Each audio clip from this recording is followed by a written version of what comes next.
Breaking news right now. We first started to bring you at 4:30. That's where police are investigating a rollover crash involving a van and another vehicle on Detroit's east side. 7 Action News reporter Allie Hoxie live on the scene right now. Allie, I know we had some early reports of injuries. What have you learned happened at the scene here? Well, right now, police are busy investigating, so it's unclear what kind of injuries or what extent of those injuries are, but we have heard that there were people taken to the hospital.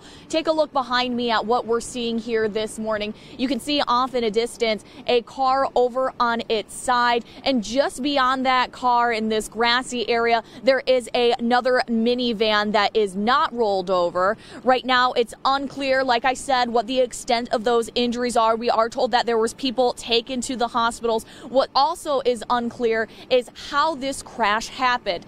Police are still working on their investigation. As soon as we learn more, we'll update you on air and online at WXYZ.com. Reporting live on Detroit's east side, Allie Hoxie, 7 Action News. All right, Allie, thank you so much for that live report. Of course, we're going to keep a close eye on that tragic scene, looking like a serious crash there. Chalmers closed south of 7 Mile. That's where Allie just was live. So in the meantime, with both directions closed, Gratiot is how we're going to get you around this closure this morning. Let's take a look outside. The rest of the roads are moving along just fine. You can see it here, 94 in Cadieux. Keep in mind you may see some wet conditions, but for the most part, everything else is moving along just fine.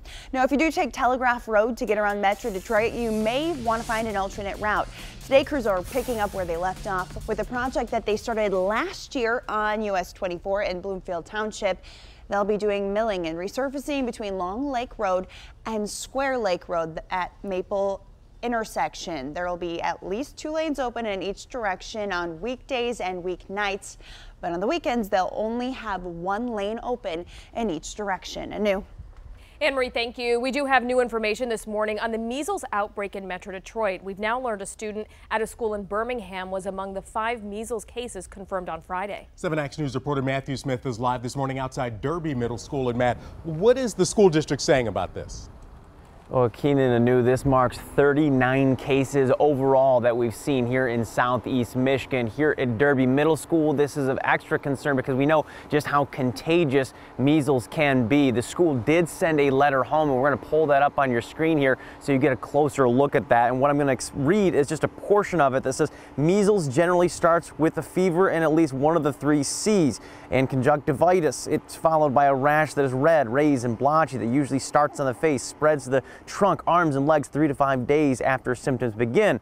And I'll tell you, the letter also explains that Michigan law requires students to be immunized, but the truth is, not all children are. In fact, for a time, less than 2% of children didn't get immunized due to waivers, but in recent years, as you can see from the state data on your screen, more and more parents have gotten waivers to exempt their kids from immunizations. Now, other states around the country are now dealing with this as well. A situation, measles, that at one point in time was thought to be eradicated, now popping up all over, a national situation here. And what I want to show you right now is at WXYZ.com. We've got this web story up, and what we've done is actually put information on there about all the places that people have been, and also information about how you can get vaccinated if you have been exposed, because there is a timeline in how quickly you need to do that, and you don't want to just rush into the doctor's office, because if you do in fact have measles, you could be exposing even more people. We're walking you through all the situations, but this morning, yeah, a lot of concern out here as kids return to Derby Middle School just after finding out with that letter home to parents that one of their kids did in fact contract measles. We are live in Birmingham this morning. Matthew Smith, 7 Action News.